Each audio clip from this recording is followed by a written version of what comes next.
Kampung Logam Bugangan merupakan jantung dari industri logam di kota Semarang. Disinilah sejarah bertemu dengan ketekunan, menciptakan komunitas yang teguh dalam menghadapi perubahan zaman. Dari denting palu hingga kilauan logam, setiap sudut Bugangan menceritakan kisah perjuangan dan inovasi. Ikuti perjalanan kami mengungkap pesona dan tantangan yang dihadapi oleh para pengrajin logam di kampung ini. Assalamualaikum warahmatullahi wabarakatuh. Perkenalkan, saya Pak Sunario, Ketua Kampung Logam Bugangan Kota Semarang, sekaligus Ketua Sentra Logam Kota Semarang dan Klaster Logam Kota Semarang. Di sini kami mau ngulik sedikit sejarah biografi asal muasal Kampung Logam dan Sentra Logam Kota Semarang. Kurang lebih tahun 60-an itu di bantaran Kanal Timur sepanjang Jalan Barito, khususnya yang masuk di wilayah Kelurahan Bugangan, itu ada perajin manual dari logam yang dulu terkenal dengan boom industri Perkalengan. Membuatnya yaitu alat-alat mainan anak-anak jadul seperti wajan-wajanan, ero-eroan yang biasa dijajakan di Dogderan di Kampung Johar atau di Sekaten di Solo. Terus berinovasinya dengan zaman tahun 70-an sampai 85-an itu Bugangan sudah terkenal sekali menjadi kompor terbesar di Indonesia mungkin, yaitu pembuatan kompor minyak tanah. Hampir semua pelaku usaha home industri di Bugangan di bantaran Kanal Timur Jalan Barito itu pembuatannya kompor minyak tanah. Bahkan tahun 89 itu sampai dikunjungi oleh Wakil Presiden yaitu Bapak Adam Malik dan dikunjungi oleh Menteri Sosial yaitu Ibu Nani Sudarsono. Berkembangnya dengan waktu, terus itu ada konvensi dari minyak tanah ke gas, itu akhirnya banyak yang gulung tikar, akhirnya banyak yang regenerasi seperti saya itu generasi kedua itu berkreatif, berinovatif, yaitu pembuatan dari yang dulunya itu cuma kompor minyak, dandang, dan alat dapur yang manual. Alatnya juga sangat manual, cuma palu, gunting, dan rel untuk tutuk-tutuk itu akhirnya berinovasi, berkreatif pembuatan mesin-mesin skala rumah tangga seperti dandang bandeng presto, mixer pembuatan roti seperti yang ada di gambar di kampung tematik ini, seperti itu berjalan lancar. Terus berkembangnya dengan waktu, tahun akhir 2013 sampai awal 2014 kita dibentuk sama Bapeda Kota Semarang dan dinas waktu itu masih di Sperindak Kota Semarang, itu dibentuk namanya Sentra Logam Kota Semarang dan Klaster Logam Kota Semarang. Jadi mulai tahun akhir 2013 yang dulunya terkenal dengan boom industri Perkalengan menjadi Sentra Logam Bugangan Kota Semarang. Waktu terus dibina terus berkembang dengan waktu, pengajuan tahun 2018 ke Kementerian kita di ACC dibuatkan Sentra Logam di kawasan industri tapi gratis, karena untuk UMKM itu mungkin ada di Semarang ini toh yang home industri, yang di kawasan industri kok gratis, karena di yang umum itu harganya sampai miliaran, kita gratis. Bahkan sampai sekarang penyerahan itu Maret 2022 kita menerima 74 kios Sentra Logam Bugangan Kota Semarang dengan bangunan yang sangat mewah, termasuk fasilitas listrik, air, security, OB yang untuk fasum sampai sekarang masih dibiayai oleh pemerintah dari Dinas Perindustrian Kota Semarang. Dengan adanya kita dipindah atau direlokasi ke sentra logam di kawasan industri KIW sana, itu otomatis kita kerjanya dari yang manual menjadi semi yang sedikit modern. Alat-alat sensi dibantu dari pemerintah, alat-alat ada CNC, ada laser cutting, ada mesin bubut, ada roll, ada plat tekuk komplit. Bantuan produksinya juga sangat meningkat. Sekarang kami di Sentra Logam Kota Semarang yang ada di kawasan industri Wijaya Kusuma, Kelurahan Karanganyar, Kecamatan Tugu, itu produksi macam-macam, mesin-mesin skala rumah tangga masih, alat-alat dapur masih, gerobak, dan sekarang yang lagi viral itu gerobak-gerobak teh atau kebab makanan itu buatan dari anggota kami semua, dari anggota Sentral Logam, dan mesin-mesin dan alat berat termasuk eskavator, alat berat, terus pembuatan sepeda matahari, sepeda listrik, sepeda motor matahari, sepeda motor listrik, ada semua diproduksi Sentral Logam Kota Semarang.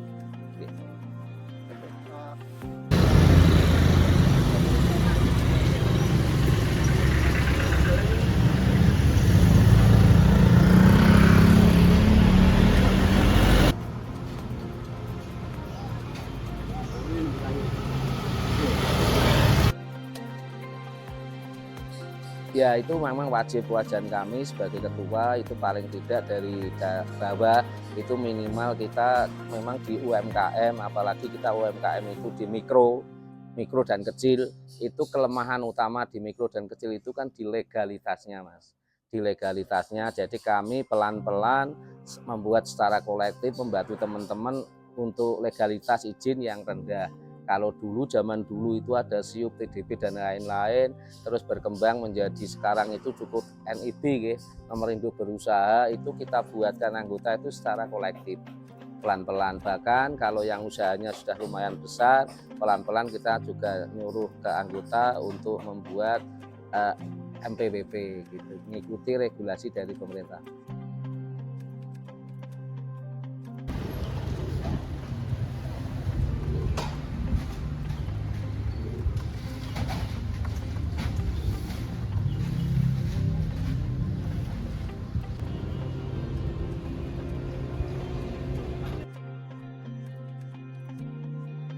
Sangat banyak banget Mas, sangat banyak banget, dan karena kami itu UMKM meskipun mikro dan kecil tapi resmi menjadi binaan pemerintah, kami berpartner dengan kelurahan, kecamatan, bahkan Pemkot, kami juga menjadi binaan semua OPD yang ada di Kota Semarang, khususnya kalau Sentral Logam itu dari sekarang itu dulu di Disperinda Kota Semarang, sekarang Dinas Perindustrian Kota Semarang, jadi kita sering dikasih pelatihan, dikasih ya apapun kegiatannya Mas. Jadi kami berkembangnya mulai kemarin 2020 ada COVID, itu kami yang biasa berjualan konvensional di Jalan Barito pelan-pelan juga harus ikut yang online Mas. Kita sering dikasih pelatihan dari pemerintah yaitu bisnis online, itu sudah dikasih Mas. Oke, ya sudah juga lewat online Mas, pelan-pelan lewat e-commerce, sekarang pelan-pelan gitu Mas. Jadi penjualan tidak melulu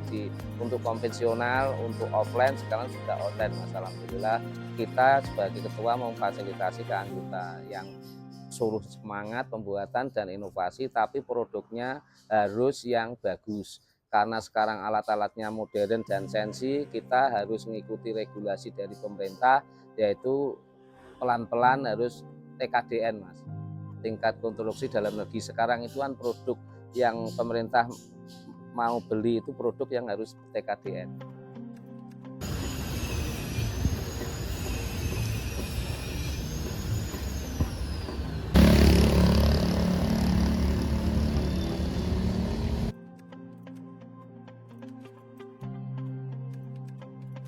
Ya alhamdulillah Mas, alhamdulillah, dalam arti intinya itu kan namanya lembaga atau organisasi UMKM kan seneng kalau lembaganya organisasinya maju.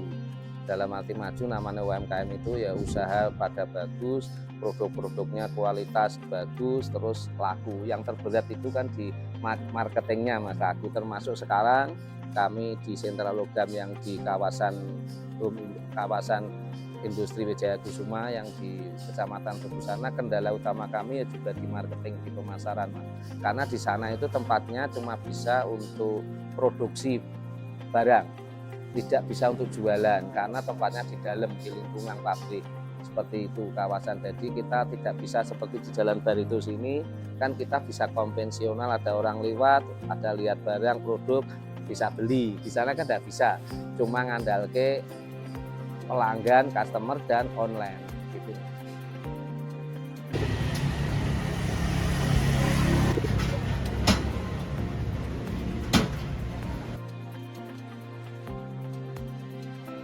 Nah, itu banyak kendala terbesar ya seperti itu, khususnya yang di Lugangan sini. Jadi dari dulu regenerasi pertama orang-orang Sikuwe itu banyak yang putus generasi, tidak ada yang mau meneruskan karena dengan SDM anak-anak sekarang yang cerdas dan pinter dan bertitel, anak-anak sekarang kan minimal do S1 semua, terus disuruh nerus ke usaha sing kategori ini kasar tutuk-tutuk seperti itu kan banyak yang nggak mau.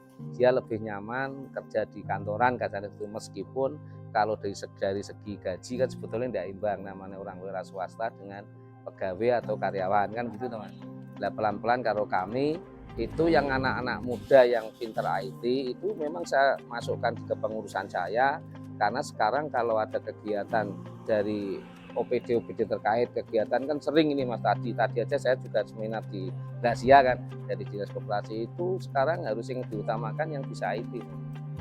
Jadi kami cuma yang generasi kategori saya itu karena ketua sudah 11 tahun, kategori saya sudah sepuh di koperasi juga coba pengawas. Ya apa itu kalau ada undangan rapat dimanapun kok kaitannya dengan IT, saya bawa yang anak muda IT itu biasanya anak-anaknya gitu. Misalnya saya ya anak saya yang bisa seperti itu.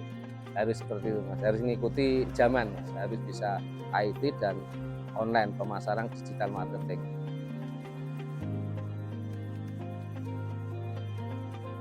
Tantangan terbesar itu ya Mas, karena produk-produk kita itu kan kalah dipersaing di pasaran itu dengan kompetitor impor yang khususnya dari Cina, kan lebih murah gitu. Produk dari kami itu nyuwun sewu kalau jenengan tahu persis yang membutuhkan produk kami yang khususnya yang dari Kampung Logam Bugangan, alat dapur itu yang di pasaran, di pabrik tidak ada. Contoh ya, jenengan di pabrik cari untuk es yang biasanya buat orang hajatan di hotel-hotel, es krim itu, es tungtung lah. Itu kan tidak ada dari pabrik, yang buati khusus ini. Terus jenengan kalau orang Semarang pasti tahu, jenengan Semarang itu pusatnya orang buat nasi goreng dan mie Jawa. Wajan itu dari pabrik tidak ada. Wajan itu wajan kalau orang Baja itu orang sini itu dari Dream Galvanis dibuat dikenteng dengan manual, itu mesin yang tebel itu buatan khusus dari Kampung Logam Bugangan sini nggih. Jadi di kami kebanyakan nggih itu sistemnya custom. Kita membuat itu tergantung pemesanan. Kalau yang di pasaran dari pabrikan itu kan pembuatannya kan serentak, banyak dengan spek yang sama, standar sama. Di kita itu cari itu Mas, karena ya dibeli kami harga mungkin lebih mahal tapi kualitasnya lebih awet. Karena apa? Barang baku tebel. Misalnya dandang untuk panci untuk yang buat masa ibu-ibu yang dari pasaran pabrik itu ibaratnya 04 bahannya aluminium 04. Di kita sampai buatin 08 yang tebel, awet tebel, tapi harga lebih mahal. Kalah di kita karena kita manual, tidak pabrikan, itu di packagingnya Mas.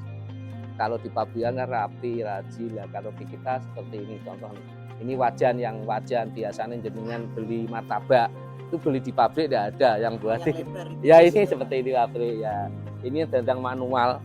Kalau ada orang mantu di gawe atau di hotel-hotel di gedung-gedung itu masaknya kan pakai dandang yang 25 kilo. Jenengan beli buatan pabrik atau yang dari Cina tidak ada. Jadi di kita itu banyak yang sistem custom.